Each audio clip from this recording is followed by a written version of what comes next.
প্রিয় শিক্ষার্থীরা, আশা করি সকলেই ভালো আছো। বর্তমান সময়ে করোনার এই মহামারীতে দেশের সকল শিক্ষা প্রতিষ্ঠান বন্ধ রয়েছে।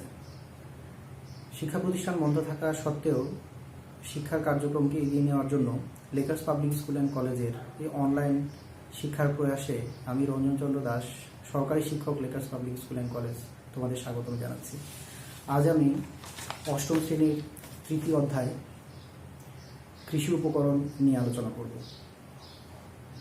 চলো মূল পাঠে যাওয়ার আগে কিছু ছবি দেখে নিই। তোমরা নিশ্চয়ই দেখতে পাচ্ছ এবং সবাই জানো যে কিসের ছবি দেখা যাচ্ছে। এখানে মাটি বা প্রস্তুতকৃত জমি, পানি, সার এবং বীজ। তাহলে শস্য উৎপাদনের জন্য সর্বপ্রথম কি প্রয়োজন? আমাদের ভালো বীজ প্রয়োজন।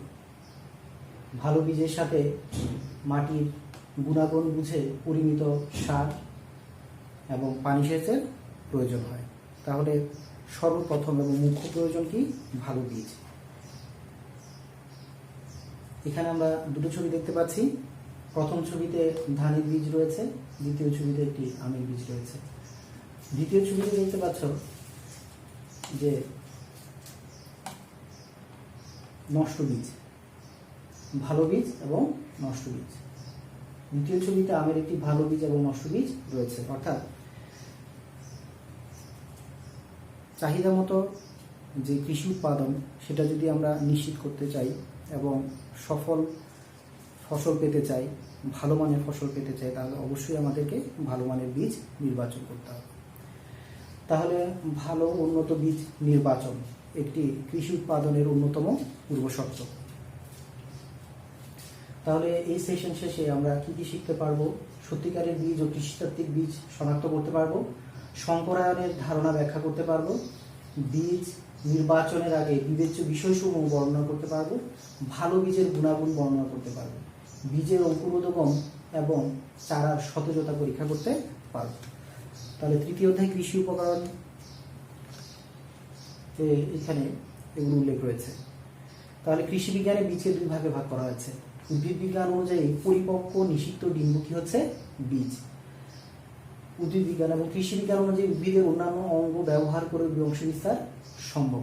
অর্থাৎ সরাসরি বীজের মাধ্যমে বংশবিস্তার এবং অঙ্গজ প্রজননের মাধ্যমে বংশবিস্তার সম্ভব। সত্যকির বীজ বলতে আমরা কি বোঝাই? চলো তার আগে একটি আমরা ভিডিও দেখে নিই।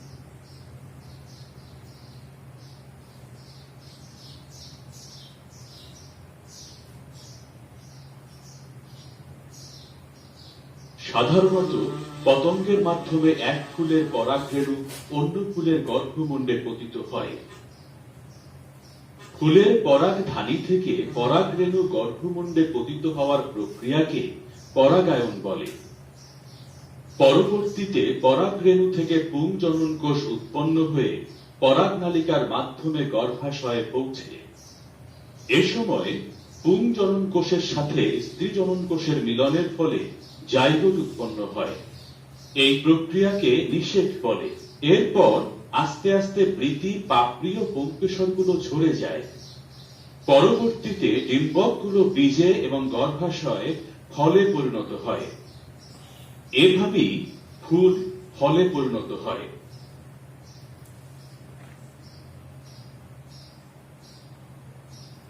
তাহলে শিক্ষার্থীরা, তোমরা দেখলে যে কিভাবে বীজ থেকে ফুল এবং ফল উৎপাদন হয়। Also propagated from stem cuttings. The stem has joints or nodes as other grasses. At each node along the stem there is a bud. Normally, one bud is present on each node. For obtaining stem cuttings, the mature cane stalks are cut into sections.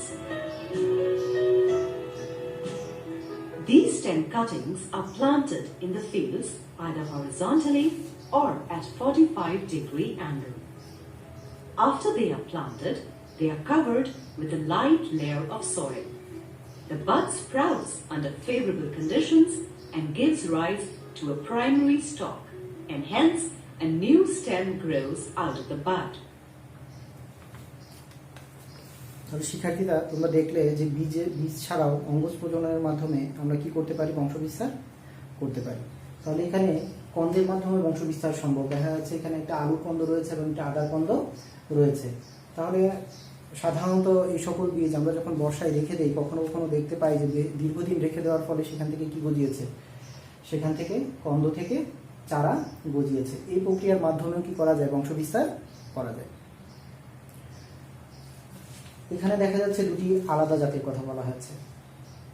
তাহলে এখানে দুটি সম্পূর্ণ ভিন্ন এবং সুস্থ জাত থেকে কি করা যায়, সংকরায়ন পদ্ধতির মাধ্যমে বা সংকরায়নের মাধ্যমে আরেকটি নতুন জাত উদ্ভাবন করা যায়। তাহলে যদি দুই এর অধিক বা দুইটি জাতের সংমিশ্রণের মাধ্যমে নতুন আরেকটি জাত তৈরি করা হয়, তখন তাকে কি বলা হয়, সংকরায়ন বলা হয়। তাহলে আমরা ভালো বীজ কোথা থেকে পাবো বা ভালো বীজ কোথা থেকে পাবো? তাহলে কৃষি গবেষণা ইনস্টিটিউট রয়েছে বাংলাদেশে, বা কৃষি গবেষণা বিভিন্ন ধরনের সংস্থা রয়েছে। তারা দীর্ঘমেয়াদে চেষ্টা চালিয়ে যাচ্ছে যে কিভাবে ভালো এবং উন্নত মানের বীজ উদ্ভাবন করা যায়। বাংলাদেশ যেহেতু জনবহুল দেশ এবং তার তুলনায় কৃষি জমির পরিমাণ খুবই কম, বর্তমানে কৃষি বিজ্ঞানীরা চেষ্টা চালিয়ে যাচ্ছে যে কিভাবে স্বল্প বীজের মাধ্যমে বা উন্নত মানের বীজের মাধ্যমে স্বল্প পরিসরে বা স্বল্প জায়গায় কৃষি জমিতে অধিক পরিমাণে ফসল উৎপাদন করা যায়। এবং অনেক ক্ষেত্রে বাংলাদেশের কৃষি বিজ্ঞানীরা এতে সফল হয়েছেন এবং ভিন্ন ভিন্ন জাতের জাত উদ্ভাবন করেছেন, যা দেশ এবং দেশের বাইরেও সমাদৃত হয়েছে। তাহলে কৃষি গবেষণা সংস্থা তারা কি করছে, তারা বীজ নিয়ে গবেষণা করছে এবং বাংলাদেশের জলবায়ুতে বা আবহাওয়াতে চাষযোগ্য জাত উদ্ভাবনের চেষ্টা চালিয়ে যাচ্ছে এবং অবিরত তারা নতুন নতুন ধরনের জাত উদ্ভাবন করেছে। বাংলাদেশ ধান গবেষণা ইনস্টিটিউট ইতিমধ্যেই লবণাক্ত জমিতে উদ্ভাবন করেছে এমন এক জাতের ধান। আগে এই সব অঞ্চলে লবণাক্ত জলাভূমিতে কোনো ধান চাষ হতো না, কিন্তু বর্তমানে লবণাক্ত জলাভূমিতেও ধান চাষ হচ্ছে এবং এটা আমাদের কৃষি গবেষণা সংস্থা উদ্ভাবন করেছে। তাহলে ভালো বীজ কৃষি গবেষণা ইনস্টিটিউট উদ্ভাবনের পর সেটি বিএডিসির অনুমোদন লাগে, বাংলাদেশ কৃষি উন্নয়ন কর্পোরেশনের অনুমোদন প্রয়োজন হবে। এবং কিভাবে তা কৃষক পর্যন্ত পৌঁছাবে, প্রথম অবস্থায় কৃষি গবেষণা সংস্থা তা উৎপাদন করবে, এরপর বিএডিসির অনুমোদন এবং অনুমোদিত জাত বিএডিসির অনুমোদনের পরে কোথায় যাবে, সরাসরি বাজারে যাবে। বাজার থেকে স্বীকৃত যে ডিলার রয়েছে বা প্রতিনিধি রয়েছে তারা তা বাজারজাতকরণের ব্যবস্থা করবে এবং ডিলারদের মাধ্যমে কৃষক তা হাতে পাবে এবং কৃষক সেই সকল বীজের মাধ্যমে কি করবে, চারা উৎপাদন করবে এবং জমিতে রোপণ করবে। চয়ন প্রজনন বলতে আমরা কি বুঝি? আসলে সত্যিকারের বীজ থেকে চারা উৎপাদনের জন্য আমরা কিভাবে বীজ উৎপাদন করব এবং বাছাই করব। তাহলে এখানে প্রথমত আমাদেরকে পর্যবেক্ষণ ও বাছাই, সুস্থ সবল এবং জাত উদ্ভাবন করতে হবে। সেই জাত থেকে পর্যবেক্ষণ ও বাছাই প্রক্রিয়ার মাধ্যমে শস্য চয়ন করতে হবে এবং সেটা আমরা সংরক্ষণ করব এবং চাইলে পরবর্তী বছরগুলোতে আমরা তা চাষ করতে পারবো, অথবা সংকরায়নের মাধ্যমে দুই বা ততোধিক জাতের মধ্যে সংকরায়ন ঘটিয়ে আবার নতুন কোনো জাত উদ্ভাবন করা যেতে পারে। চাষি পর্যায়ে উন্নত বীজ নির্বাচনের আগে আরো কিছু বিষয় বিবেচনায় নিতে হয়। তাহলে চাষিদের কাছে উন্নত মানের বীজ পৌঁছানোর আগে আমাদেরকে আরো কিছু বিষয় মনে রাখতে হবে। এক, চাষি কৃষি পরিবেশ অঞ্চলের জন্য ফসলের কোন কোন জাত উপযুক্ত। তো বাংলাদেশের সব অঞ্চল সব ফসলের জন্য উপযুক্ত নয়। তাহলে কৃষি অঞ্চল ভেদে যে অঞ্চলে যে ফসল সবচেয়ে ভালো হয় বা মাটি উপযুক্ত সেই ধরনের ফসলের জাতি উদ্ভাবন করতে হবে। ওই জাতগুলোর মধ্যে কোনটি সবচেয়ে কম সময়ে ফলন দেয়, তাহলে আমরা চাইবো সেই ধরনের জাত পৌঁছে দেওয়ার জন্য। ওই জাতগুলোর মধ্যে কোনটি সবচেয়ে কম খরচে সবচেয়ে বেশি ফলন দিতে পারে। যেহেতু আমি বলেছি যে বাংলাদেশ একটি জনবহুল দেশ এবং তার কৃষি জমির পরিমাণ দিন দিন কমে আসছে, তাহলে কৃষি বিজ্ঞানীরা চেষ্টা চালিয়ে যাচ্ছেন যে স্বল্প পরিসরে অধিক পরিমাণে উৎপাদন করা যায় এমন জাত উদ্ভাবনের জন্য। এখানে এটাই বলা হয়েছে যে এই জাতগুলোর মধ্যে কোনটি সবচেয়ে কম খরচে সবচেয়ে বেশি ফলন দিতে পারে সেই ধরনের জাত নির্বাচন করতে হবে। কোন জাতির রোগ বালায় প্রতিরোধ ক্ষমতা তুলনামূলক বেশি। তাহলে আমরা যখন আসলে ইয়াং থাকি তখন আমাদের মধ্যে ইমিউনি সিস্টেম স্ট্রং থাকে, রোগ প্রতিরোধ ক্ষমতা ভালো থাকে। তেমনি বীজের ক্ষেত্রে আমাদেরকে এটি লক্ষ্য রাখতে হবে এবং নির্বাচন করতে হবে যে কোন বীজ বা কোন জাতটি রোগবালায় সহনশীল, কোন জাতটির মাঠ পরিচর্যা সহজতর। যেমন অনেক ফল রয়েছে বা ফসল রয়েছে যাদের অধিক মাত্রায় পরিচর্যার প্রয়োজন হয়, কিন্তু অনেক জাত রয়েছে যা কম পরিচর্যাতেও অনেক ভালো ফলন দিয়ে থাকে। তাহলে আমাদের ওই জাতটি কি করতে হবে, মাঠ পর্যায়ে পৌঁছাতে হবে। তাহলে ভালো বীজ যদি আমরা উৎপাদন করি তাহলে এই ক্ষেত্রে দেখা যাবে যে তাদের অঙ্কুরোদ্গম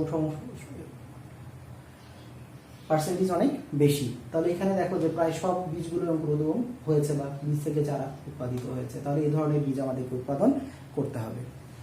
তাহলে ব্লাডার পরীক্ষার মাধ্যমে বীজের গুণগত মান এবং অঙ্কুরোদ্গম ক্ষমতা আমাদেরকে কি করতে হবে? পরীক্ষা করতে হবে। এই ক্ষেত্রে একটি টিস্যুর বা ওয়েট পেপারের মধ্যে বীজগুলোকে দিয়ে আমাদেরকে দেখতে হবে যে সেই বীজের মধ্যে শতকরা কতটি বীজ গজিয়েছে। পেপার টাওয়াল পরীক্ষার মাধ্যমে আমরা এটা করতে পারি। তাহলে আমরা এই সেশন শেষে জানলাম যে সত্যিকার বীজ বা বীজ কাকে বলে, যে নিষিক্ত পরিপক্ক ডিম্বককে সত্যিকার বীজ বলা হয়। তাহলে ভালো বীজের অঙ্কুরোদ্গম ক্ষমতা কত হওয়া উচিত? তাহলে ভালো বীজের অঙ্কুরোদ্গম ক্ষমতা অন্তত 80% হওয়া উচিত, অর্থাৎ 100টি বীজের মধ্যে কমপক্ষে 80টি গজানোর ক্ষমতা রয়েছে। এই ধরনের বীজকে আমরা ভালো বীজ বলতে পারি। তাহলে আজকের সেশনে আমরা অষ্টম শ্রেণীর কৃষি শিক্ষা বিষয়ের 3য় অধ্যায়ের কৃষি উপকরণ অধ্যায়টি আলোচনা করেছি। এই সেশনের আলোচনা শেষে তোমাদের একটি বাড়ির কাজ থাকবে। তোমরা কৃষিক্ষেত্রে ভালো বীজের প্রয়োগ কৃষকের জীবনধারার মান পরিবর্তন করতে পারে কথাটি ব্যাখ্যা করবে। এখানে আমরা দেখলাম যে যেহেতু বলা হয়েছে ভালো বীজের শতকরা গজানোর হার বা অঙ্কুরোদ্গম ক্ষমতা 80%, অর্থাৎ 100টির মধ্যে 80টি গজাবে। তাহলে দেখা যায় যদি খারাপ বীজ কৃষক উৎপাদন করে তাহলে সেই ক্ষেত্রে সেখানে চারা গজানোর ক্ষমতা খুবই কম হবে এবং সে লক্ষ্যমাত্রা, যে প্রত্যাশিত লক্ষ্যমাত্রা, তা পূরণ হবে না। তাহলে তোমরা পাঠ্য বইয়ের সহযোগিতা নিয়ে কৃষিক্ষেত্রে ভালো বীজের প্রয়োগ কৃষকের জীবনধারার মান পরিবর্তন করতে পারে কথাটি ব্যাখ্যা করবে, তোমরা পড়বে এবং লিখবে। তো আজকের মতো এতটুকুই। এই সেশনে আমরা বীজের সংজ্ঞা, বীজের মাধ্যমে অঙ্কুরোদ্গম এবং অঙ্গজ প্রজননের মাধ্যমে অঙ্কুরোদ্গম আমরা দেখলাম। ভালো বীজ কি এবং ভালো বীজ গজানোর ক্ষমতা কতটুকু সেটা আমরা দেখলাম এবং জানলাম। তাহলে আজকের সেশন এতটুকুই। তোমরা সকলে ভালো থাকবে। যে বাড়ি কাজটা দিয়েছি সেটা পাঠ্য বইয়ের সহযোগিতা নিয়ে বাসায় পড়বে, সুস্থ থাকবে, স্বাস্থ্যবিধি মেনে চলবে। পরবর্তী সেশনে তোমাদের সাথে দেখা হবে। ধন্যবাদ।